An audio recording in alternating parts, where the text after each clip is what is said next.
Hello, BookTube. I have some mail for you today on a hot, sweltering, bright Friday. The predictions that I made were correct. The humidity has largely gone away, but boy, oh boy, the heat has not. It did not take a dent at all. It hit 90 degrees Fahrenheit at a walk, and it's going to keep doing that for the rest of the weekend, all of next week, for the following weekend, and all of the week after that.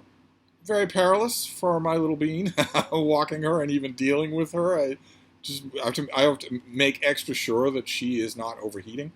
But mail came through anyway, despite the heat, and it led to a crisis.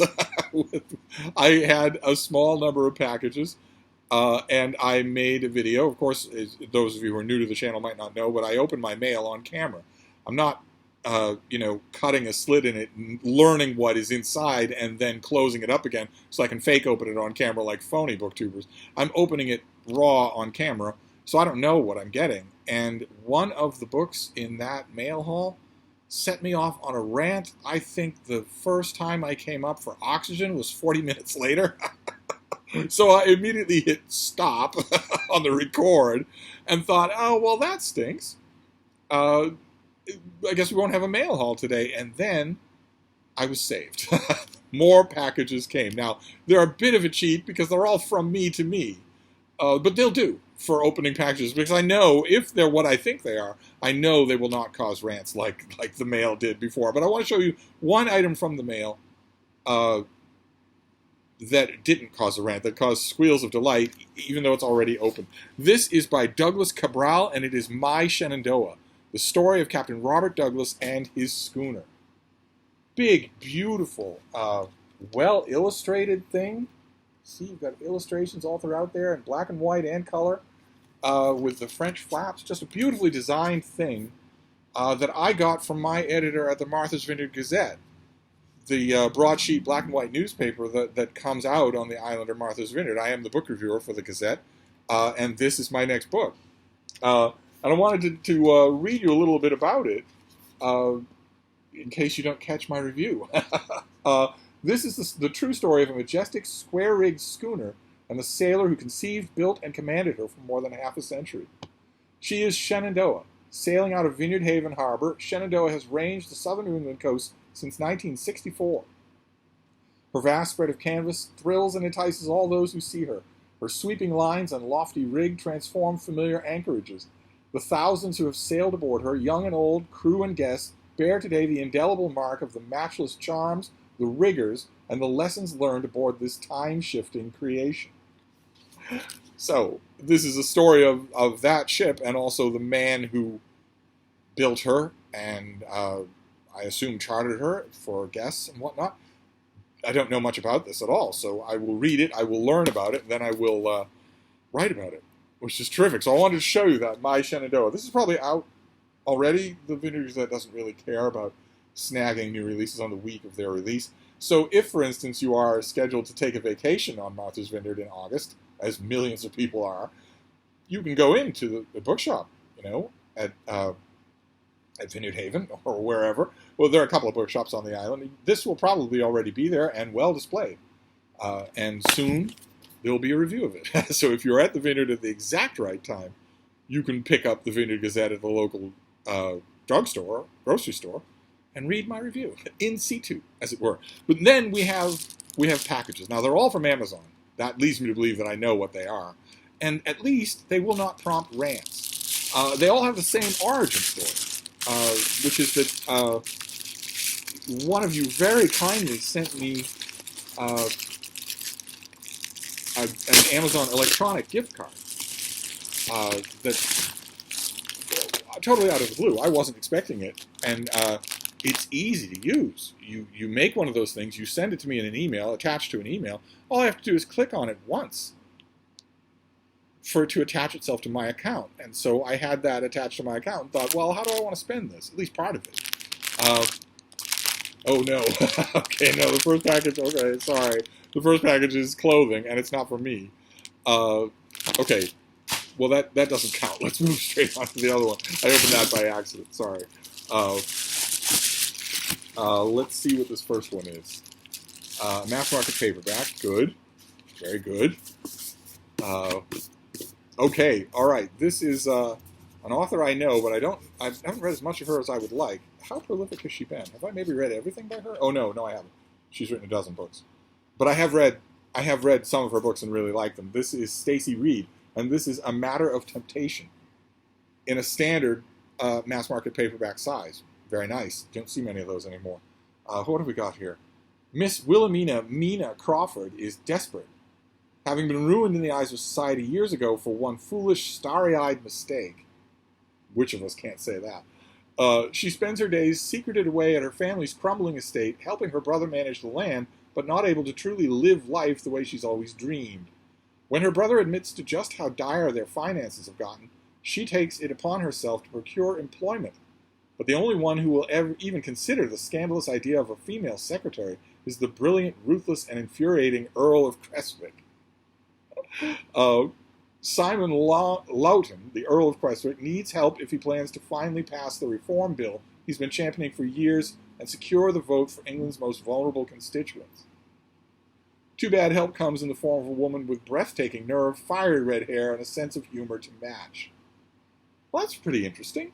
That ordinarily, I mean, in classic Regency romances, this is about as close as you're going to get. True, he is disrobing, which wouldn't happen in a classic Regency romance. But you have the lovely cover there and the beautiful background and whatnot.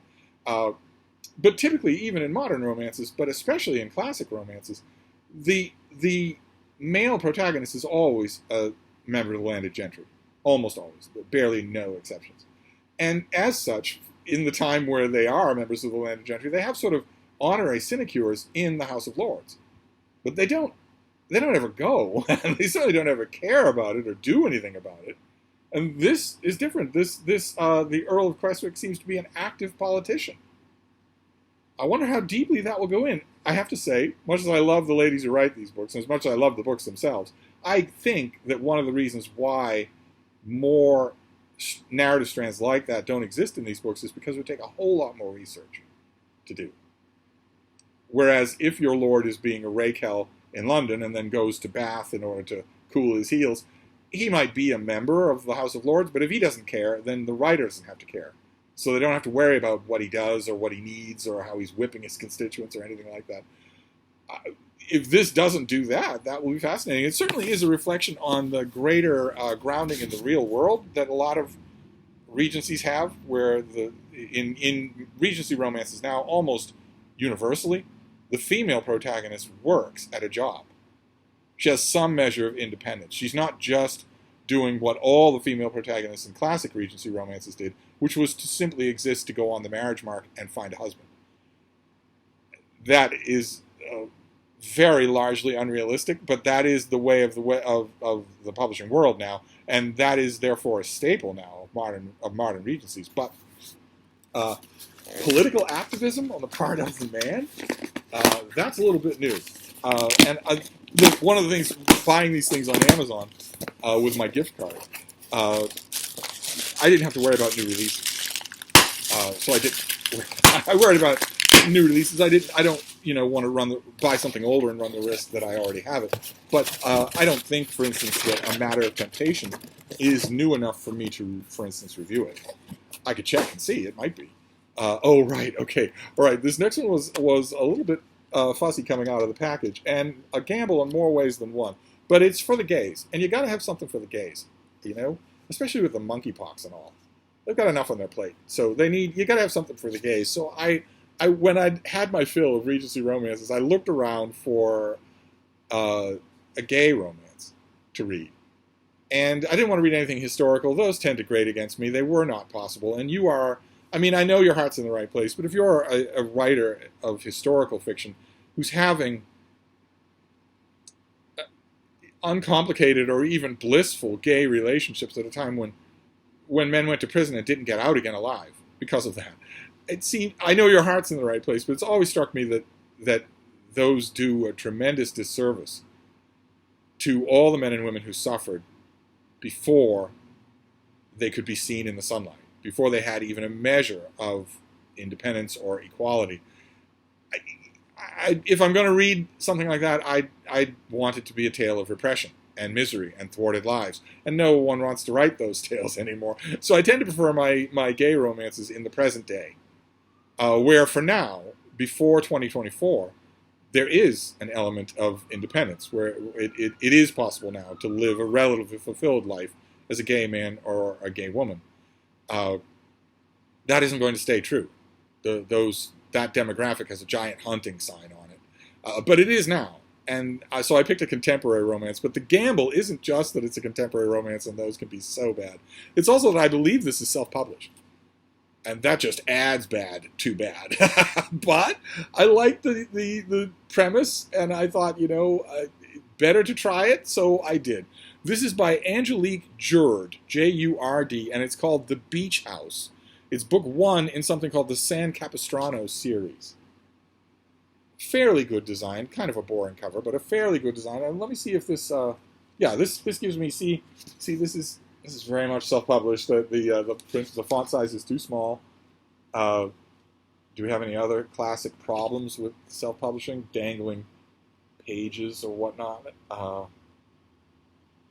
No. Okay, so they're mostly lined up. They shouldn't be this way. This should be twice as big. The font size should be twice as big. And also, the chapters should be starting over here. Just finish the chapter here, have as much of this page blank as you need, and start the chapters on the right-hand side all through the book. If you increase the font size and you did that, paginated chapter, formatted it correctly, this would be a much bigger book. It's just a tiny little thing. Notice self-published, right? Doesn't have anything on the spine. Doesn't have anything on the back except the barcode and the plot description. It's okay though. I've read a lot of self-published stuff that was good. So what have we got here? We put the himbos on the cover there so you can see that. Pediatric nurse Alex Davis is a loner, a shy, quiet man who loves his job and keeps to himself, the product of past abuse. Ben Larson, a successful young lawyer, has only ever known unconditional love and acceptance. When the two meet at a rock concert and Ben asks him out, Alex assumes it will be like every other date he's ever had, a casual and unimportant. He doesn't count on falling in love. Is Ben strong enough to help Alex overcome a lifetime of rejection and build a future together? It'll take, no time at all to read this thing, and I thought, as long as I've got the generosity of an Amazon gift card, I might as well. So I did one of those, and that means, if I'm remembering correctly, if I'm keeping track correctly, that means one book still has yet to arrive. So that'll be tomorrow, I bet. If Amazon's really, really getting these things to me quickly, so that'll be tomorrow, probably, that comes. So that is our new and improved mail haul, with no rants at all. We have My Shenandoah, big, beautiful book about one man's nautical dream. We have The Beach House, book 1 of the San Capistrano series. I'm really hoping that this is kind of a narrative unit on its own, but maybe that's too much to hope for in a book that's already promising that it's part 1 in the series. And then A Matter of Temptation by Stacey Reed. I'll read this. I'll probably read a lot of these things today or tonight or this weekend. But in addition to that, for the Stacey Reed and the other romances that I'm getting, I also have to pull apart my romance bookcase in the little book room. It is right now divided. Half of it is old Signet and Avon and Zebra Regency romances. Old things from the 80s. Where there is no disrobing on the cover, where there is nothing like that. And then the other half of it is all of the newer romances. Including, there are some that are cowboy romances, but a large percentage of those are new Regency historicals. And I'm sure that Stacey Reed has books in that half of that bookcase. I need to find them so that when I'm done with this, it goes in the right place. But that is the mail, peaceful as a duck pond, which is just the way we like it. On a boiling hot Friday, where the last thing you need is me ranting and raving about whatever I was ranting and raving about. So I'll wrap this up here and count myself lucky. We dodged a bullet together. So I'll wrap this up right now, but I'll be back. Thank you, BookTube.